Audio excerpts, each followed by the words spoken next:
Well, the Formula Pacific cars out on their warm-up laps for the Phillips Car Stereo Championship round. And we're looking forward to some great competition from the open wheelers here today. We have Manuel Pirro here telling us the rise to Formula One. Most of the guys in New Zealand know Manuel as his touring car abilities, but this is his real love. The four cars, as he calls them, the open wheelers. And these guys warming up their tyres, warming up their engines, warming up their whole act to get ready for the Phillips Car Stereo race. Paul, we're not used to seeing you in this position, and I'm sure as hell you don't want to be here, but tell us a little bit about what's happening right now for these guys. And I know you want to be there, but take us right up to date now. What's it like? I can usually leave the pits. You know, the first concern is to get a little bit of temperature in the tyres and read the gauges and make sure there's no little misfires and that the car's basically balanced. And you just sort of feel the track out and see if there's any oil, and just basically go through in your mind what you've got to do. And then as you see here, they're lined up on the grid, and of course you've got to really think about your start and how you're going to make the best start, and also how you're going to cover yourself the first corner. So there's all those things that go through your mind, and you know, there's quite an intense pressure moment. Okay, Craig Baird is your pole position man there. Blitzed the field yesterday, was right on case, and certainly I haven't seen an advantage earned so quickly as Craig Baird. Okay, it was unfortunate for others. There was problems like, well, Paul Radicic just couldn't even get his hands on the steering wheel. It's sitting at Auckland ready to sort of put together, but just time ran out for Paul. But Davy Jones had some misfire problems and couldn't get on the case quick enough. Ken Smith on your screen now in the Castrol car, very bright car. The evergreen Ken Smith, the Ford-powered Swift car. Kenny, a great competitor, last season's champion, still as determined as ever to show he's got what it takes. Street racing demands an extra skill, doesn't it, Paul? Something you're quite familiar with.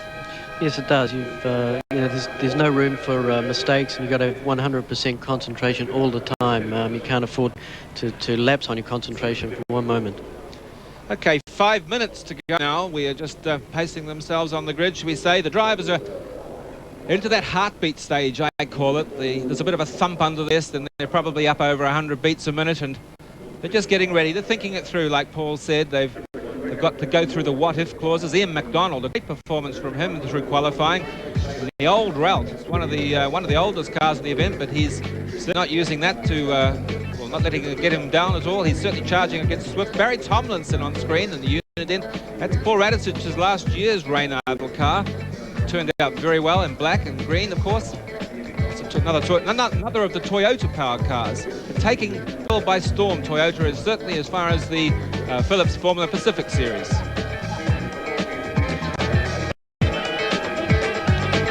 Two minutes to go. Clearing the grid.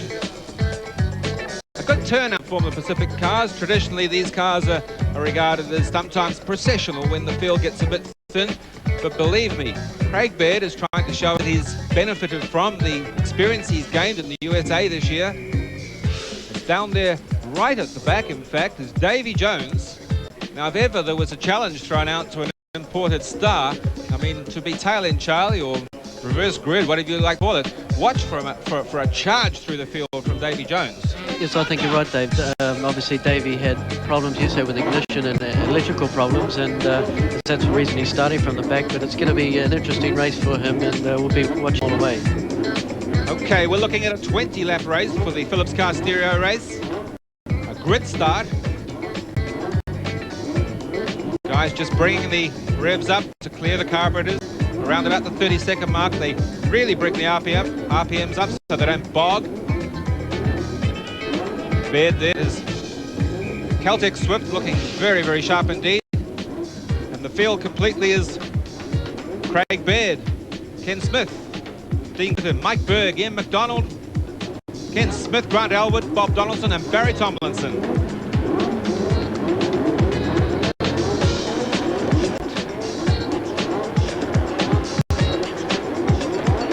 Okay, he's forming them off for the hot lap, as we call it. Now it's in the starter's hands. There's no time for stopping in the pits or checking for punches or anything emotional.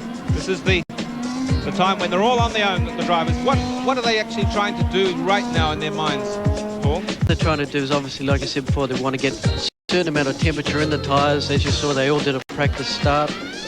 One just to settle the nerves and make sure that the foot's going to be released at the right time, and just build up that rear tyre temperature. As you see, they'll be looking around the track, looking for the oil spots and the yellow flags, and just setting things up for when they come around and line up on the start line. There's been a few prangs earlier today in some of the other support races. Does that make the driver a lot more nervous before they go out? When they're at this stage, there's nothing else on your mind.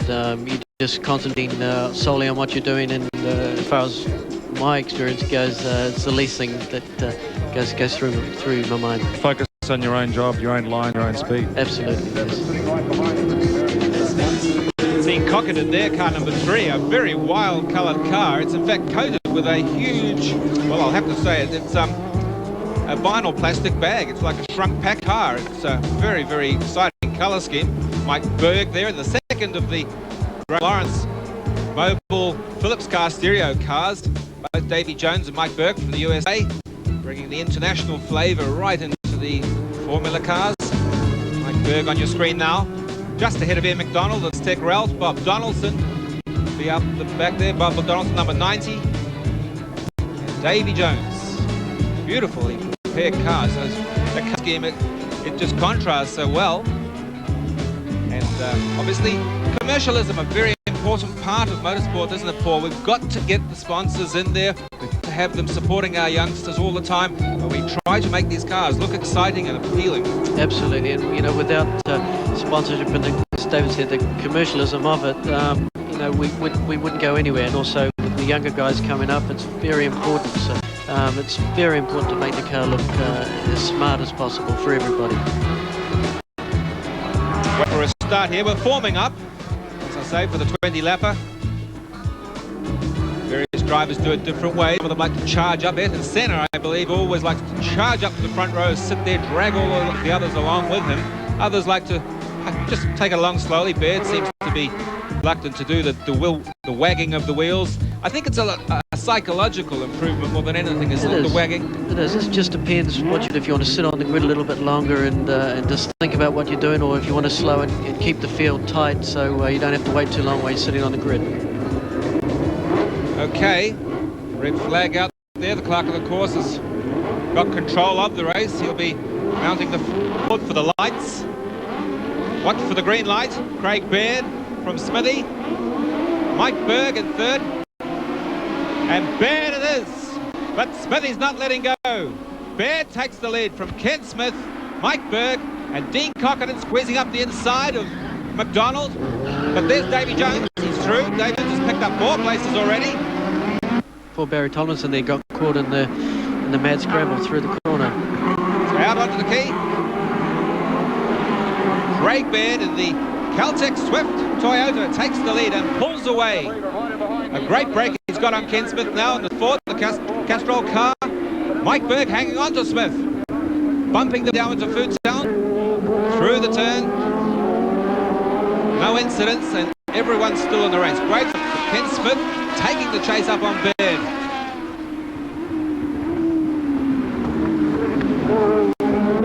Back to Berg and Cockerton and McDonald really going for that place now. Davy Jones it was in fact, not Mike Berg. I should have realised Davy's making such progress.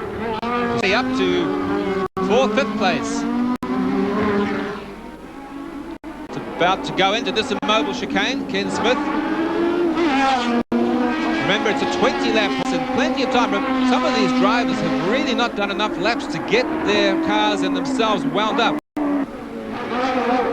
Ken Smith, the big battle there, the 2 Graham Lawrence cars, the Phillips car stereo cars running neck and neck. Mike Berg from Dave Jones.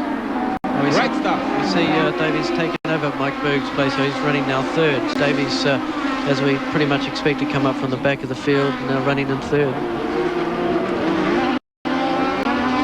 So Davy Jones there hasn't done the testing mileage he might have liked, so he's trading heavily on experience. He's no stranger to New Zealand, but he is a stranger to this track. So Ian McDonald has grabbed that place from Dean Cockerton. Great stuff from Ian McDonald in the route.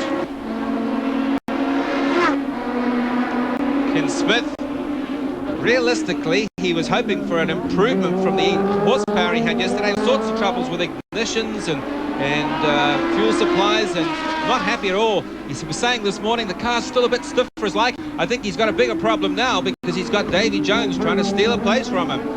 Kenny with his traditional tail-out move. Now that's not a thing to be doing around Wellington, is it, Paul? No, it's not. You want to try and keep it as nice and tight as you can. But like David said, he had so many ignition troubles yesterday. He hasn't had a lot of time to put setting the car up. So he's probably doing the best he can possibly do right at the moment. Just updating the lap times at this stage. Kenny Smith, number 11, has done a 1:35.432, and Davy Jones has done a 1:36.76, and the next guest is Mike Berg at a 1:37.9. So those are some of the lap times so far for this Phillips Car Stereo Formula Pacific. Let's just look at the wing on this right front corner here. Is that just a bit of paper on that car? Mike Berg's not a problem. Not a problem.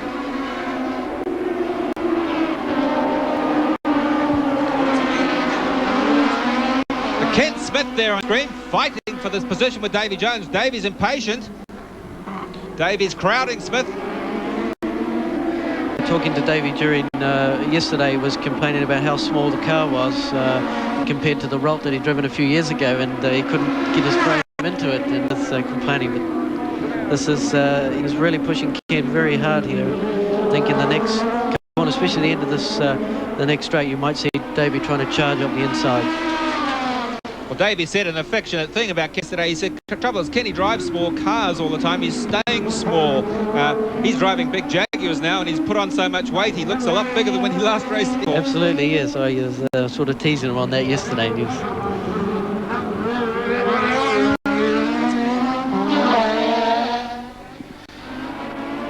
Well, we can't see Craig Baird, our leader, on the circuit. In fact, he's stopped. Is that damage? I can't pick any damage there. It's stopped. It looks like that's up there on just before the double chicane off Salnet Sweeper. Just parked up against the wall. By 2 straight there.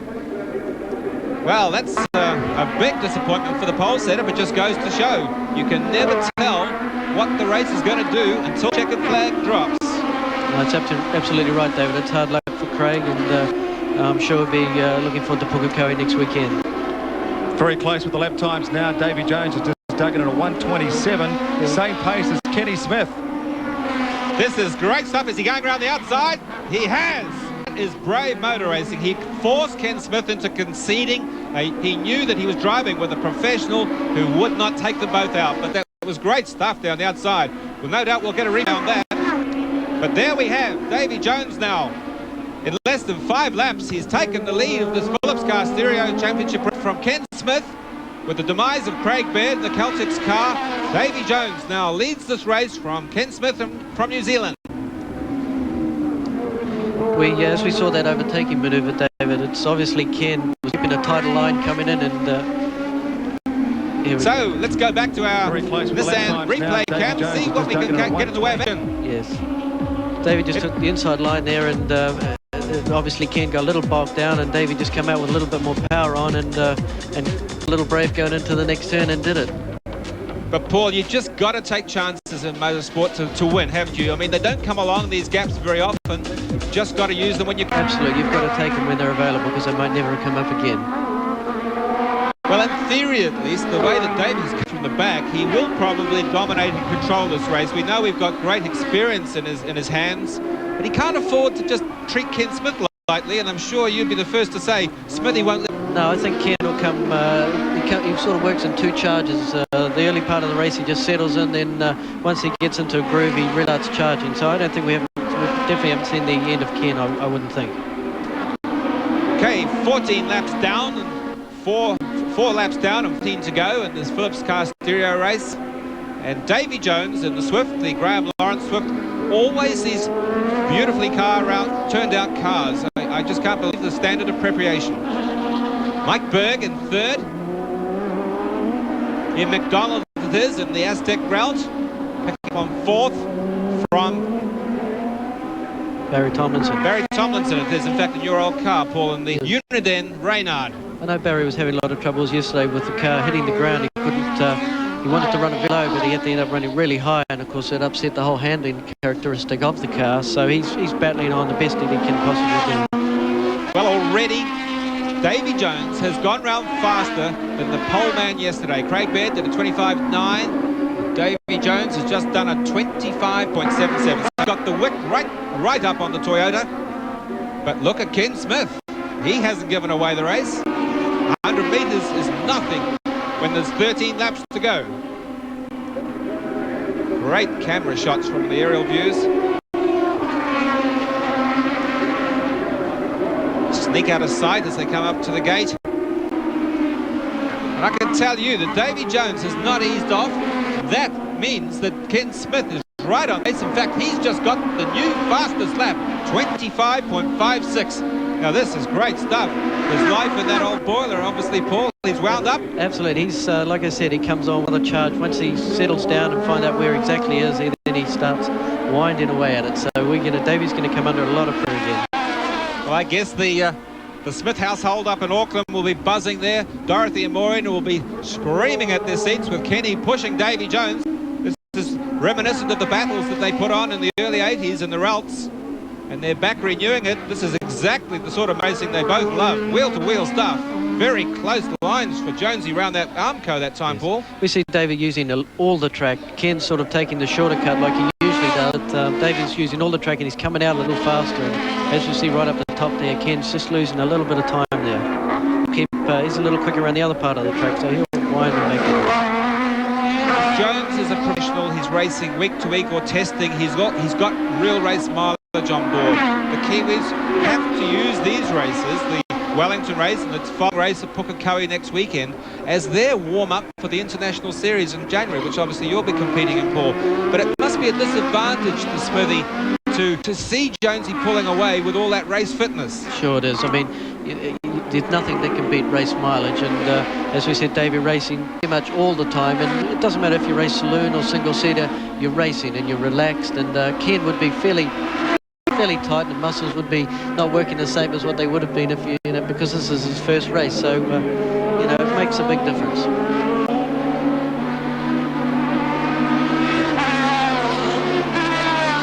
So 12 laps to go, 6 laps down in the car stereo round here, and Davy Jones from the USA dictating the terms of the race. He's got the car to his liking after a very, well, should we say, uneventful practice. He didn't get a lot of laps, a few bugs, and the car to sort out.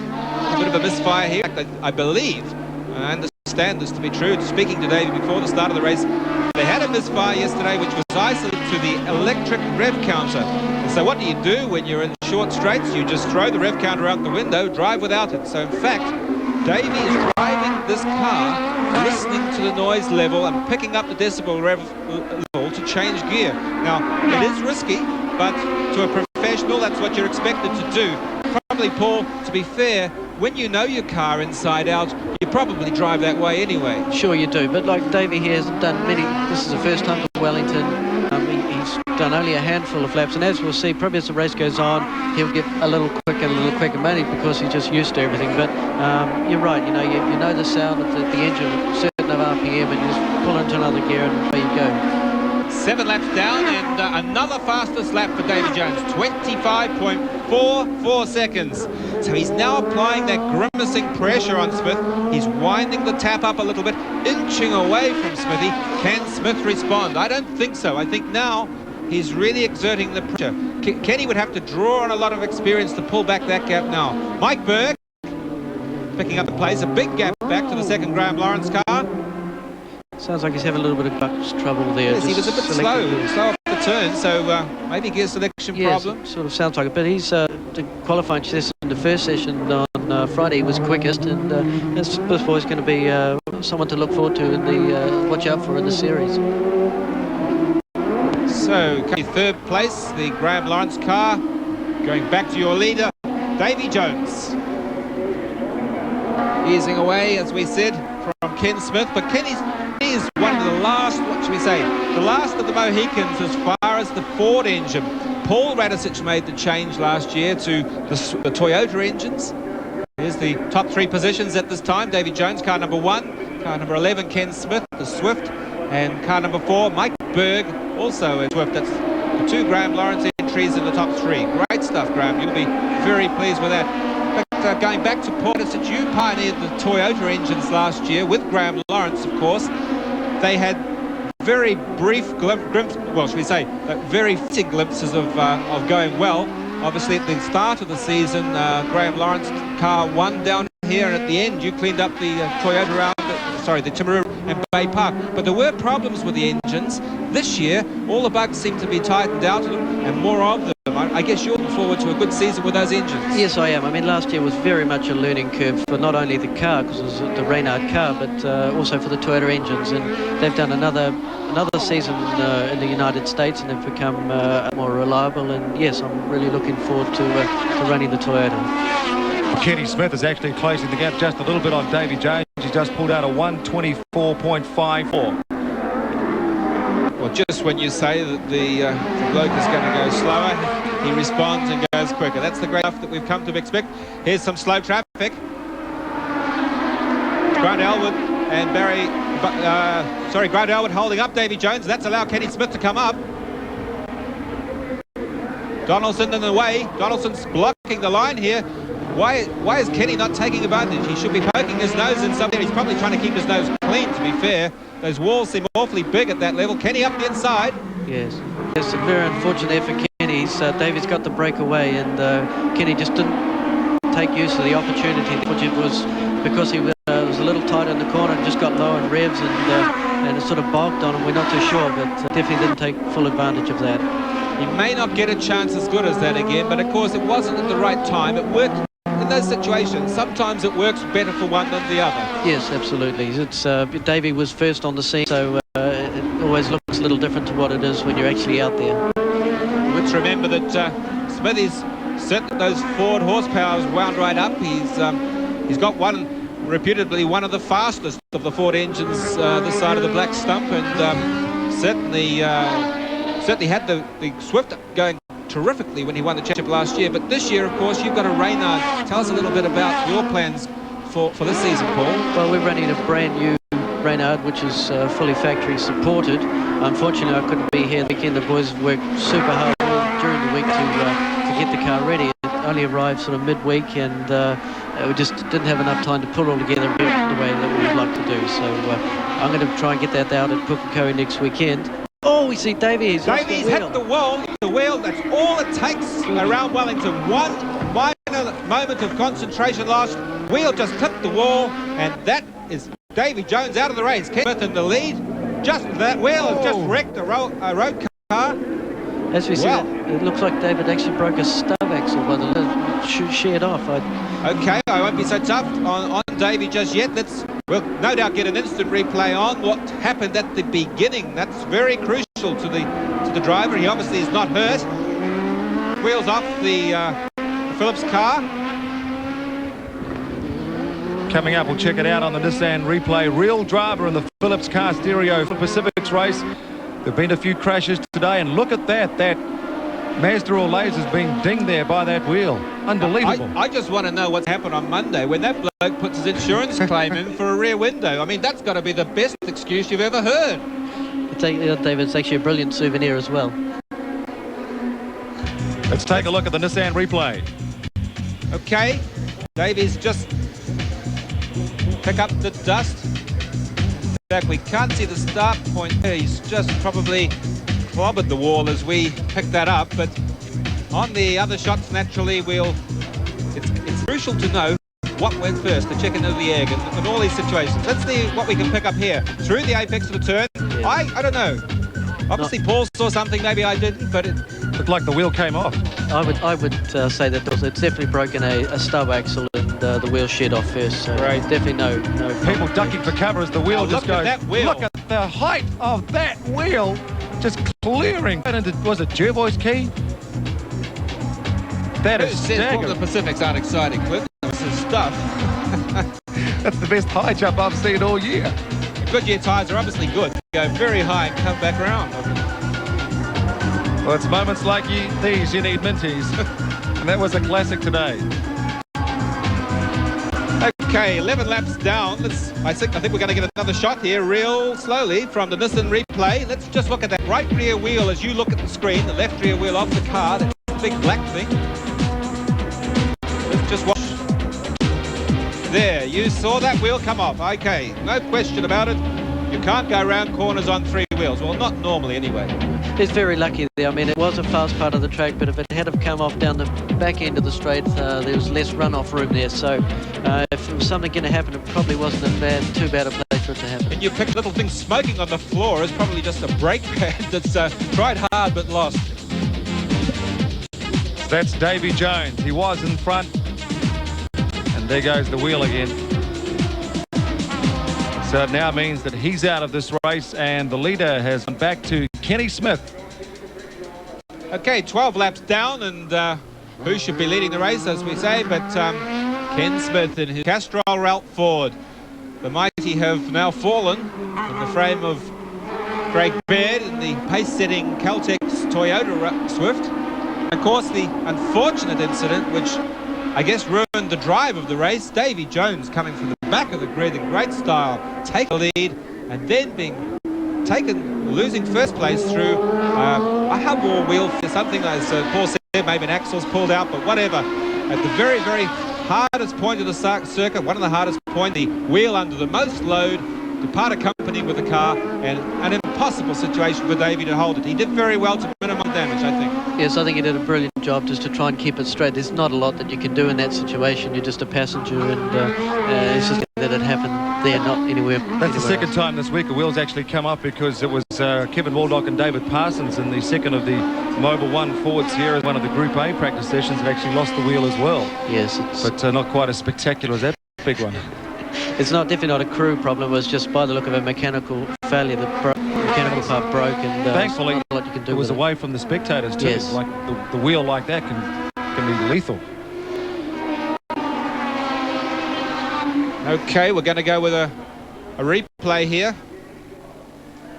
We will leave that for the moment. So that's 13 laps completed, 5 laps to go in this Phillips car round. I'm sure Ken at this stage is just pacing himself. He knows he's got a fair gap on second, and he's just probably reading his gauges, make sure everything's fine. All right, let's do an Adjunct Motor Oil pit report. Let's go down to John Carble talking to Davy Jones. Davy Jones, what happened out there? Well, the car was going very well. I had quite a bit of the oversteer where the back end of the car was very loose, and I thought maybe I either had a puncture, rear puncture, or maybe my tires had just gone off, so I backed off it just a little bit. When Kenny Smith had started to catch me, I started going a bit harder again, and maybe I had a puncture, but obviously the wheel came off. You know, we've had problems all weekend, and I guess it just wasn't meant to be for us, but at least we led, and I'm happy to be back in New Zealand. And for Mobile Oil and Phillips Car Stereo, what can I do? You were trying very hard at the start. Did you need to go that hard at the start? Well, to be honest with you, it was too bad that Craig Baird had spun, because I was looking forward to the race with him and Kenny. But, you know, I knew that they would set quite a quick pace, and I just wanted to get there as quickly as possible so I can have the 18 laps or whatever to have fun with them and play, and it just wasn't meant to be. We're going to see you in Pukekohe? Unfortunately, I have to go back and do a press conference on our Jaguar sports car deal for next year in the States and do some testing. I thought that I'd go do that to come back for Pukekohe, but now unfortunately I have to test. Maybe later in the series I'll come down and do a race. I'm sorry your race had to end this way. Well, you know, that's racing, and I know what it's all about. I just look forward to coming back down to New Zealand and putting in some good racing for me. Davy Jones talking to John Cardwell as you take another look with the Nissan replay, and look at that at high speed. And actually did very well to control that car on 3 wheels. And there's that wheel again. That is unbelievable. The impact of the force when the car stopped was shown by that big rear tractor tyre. Actually moves the tractor tyre. So he hit the front very hard. The Swift looks a little bit second-hand where it's bitten another. Those bulldozer tyres, those tractor tyres have certainly shown who's boss. Just updating the places at 4 laps to go of this 18-lap race. We've got Ken Smith now leading from Thomilnson in the Reynard and Dean Cockerton in the Ralt RT4. Great battle going on for third between Dean Cockerton and Ian McDonald. But Dean Cockerton holding the upper place at the time. So Ken Smith, place his car is having its first birthday here today. He got it. There's Barry Thomilnson on your screen in the unit there. Reynard, it's a As we said, the Paul Radisich car from last year, you might remember the bright orange shell car. Well, in fact, looks just as sharp today in its black and lime colours, and a credit to all concerned. Barry obviously likes the streets. He put in a good performance in the Relt last year here, and now running second to Ken Smith. I think Barry will be very pleased with that. He's, like I said, had a lot of troubles through the weekend, and he's just settled down to a good pace, and I'm sure if he can finish at that, he'd be happy with the second. I guess Ross Morton from Toyota will be happy too, because he's got two of the quickest cars in the race, and now they're out of the race in the form of Craig Baird and Davy Jones. But, Barry Thomilnson with the Reynard Toyota Uniden car, doing a great job in second place here. As we say, from Dean Cockerton, Ian McDonald, Mike Berg, Grant Wood, of course, the Flame Crusher man. There's Cockerton on your screen, just coming in there. Gaudy, I mean, I've got to say it's gaudy. It might be... trendy, mate. Trendy looking colours. I reckon would look. I think if they made knickers that colour, probably it would look better. But there you go. It catches the eye. You will not miss that car. If it got lost, I'm sure you could find it. 1990 colours. Then in his second year of Formula Pacific, he did a higher drive 3 years ago, or 3 seasons ago, one of Graham Lawrence's cars. Loved it so much, he came back in the ex-Craig Baird car, the bright red Phil Collins car, as I used to call it last year, but seriously car, and learned all the skills, or learned a lot of the skills, and now coming back for a solid performance, a good budget, proudly displaying Phillips car stereo there, of course. Good to have a good sponsor for this race down here, and as I say, they're not only supporting two of the leading cars, but they're backing the race, which is good news for our single-seater drivers.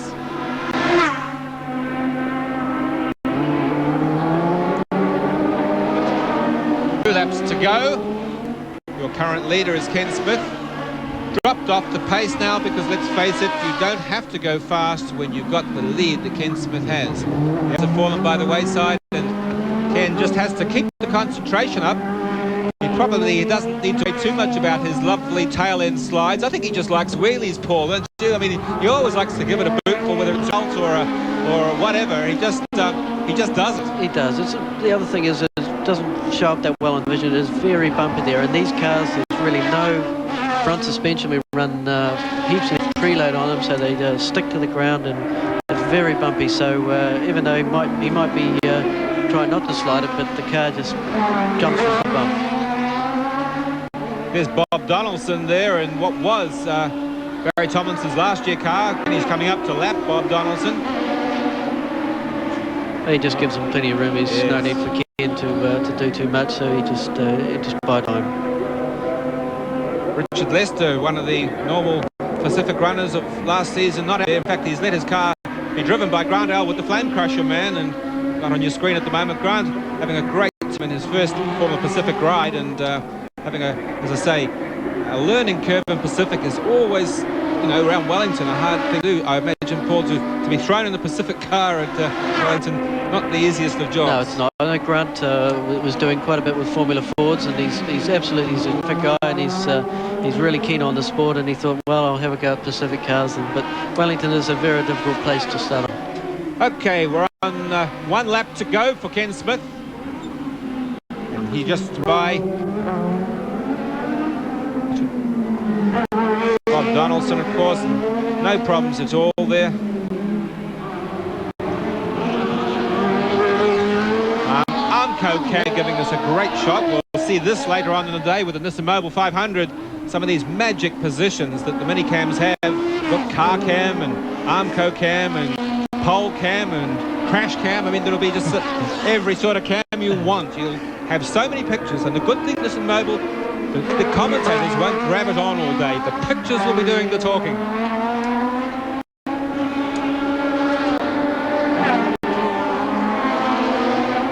So there he is, Ken Smith, the evergreen, as we'll call him, the elder statesman, the MBE man, the four-pass, bypass, whatever you like to call him. He's a champion, and he's won the Phillips car stereo from Barry Thomilnson and Uniden Reynard. Quite a handy lead too, but here comes Thomilnson, not under any pressure at all from Dean Cockerton in 3rd place, but very happy, no doubt, to bring the first Toyota power car home. Coming up to the checkered flag, Barry Thomilnson. Second place. Well done to both of them. They've tried very hard, and you've got to be to finish first. First, you've got to finish, and Ken did that exactly. Not too far ahead of Dean Cockerton there in third place. A great drive, Dean Cockerton, to stay that close to a late model, late series car. But there's the man of the moment, happy to bring his first birthday car home in first place.